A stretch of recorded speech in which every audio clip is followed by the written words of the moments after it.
once class is going on, you can get something. Otherwise, after the class, your momentum would be very much decline. Getting the point, na?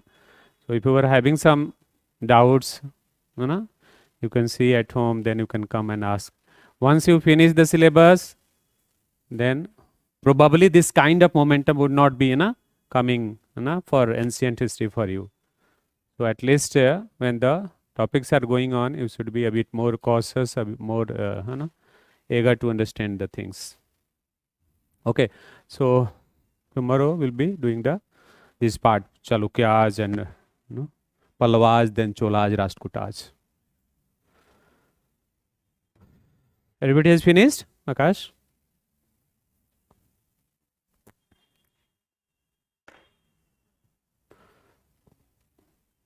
Or is there any doubt? Akash, any doubt? Why? Okay. घर पे पढ़ना है, कल revise करना है। मैं चाहता हूँ कि कम से कम 2 दिन में एक बार आप लोगों का रिवाइज हो जाए, ठीक है ना? तो बाद में दिक्कत होगी फिर। Ancient part is the most like see a bit complicated also. जितने पीछे जाएंगे उतना ही कठिन होता जाएगा ना। मॉडर्न इंडिया तो आसान है, आसान तो जीवन में कुछ नहीं होता है, ठीक है। जैसे गांधी को हम लोग समझते हैं कि आसान है, लेकिन सबसे ज़्यादा कठिन टॉपिक क्या है? गांधी कहीं, गांधी को समझने के लिए गांधी बनना पड़ेगा कुछ हद तक, तो इसलिए आसान तो कुछ भी नहीं है यूपीएससी में।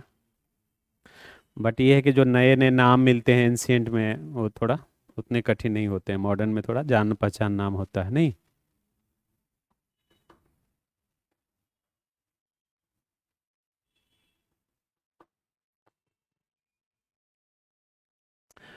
बार बार मैं बोलता हूँ कि आपकी वर्ल्ड हिस्ट्री और बहुत मजबूत नहीं है तो मॉडर्न कभी अच्छा नहीं होगा।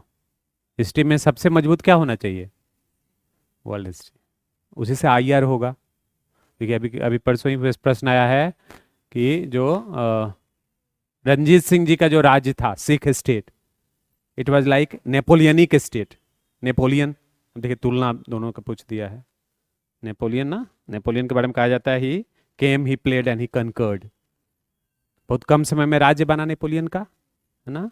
फर्स्ट से अर्श तक चला गया।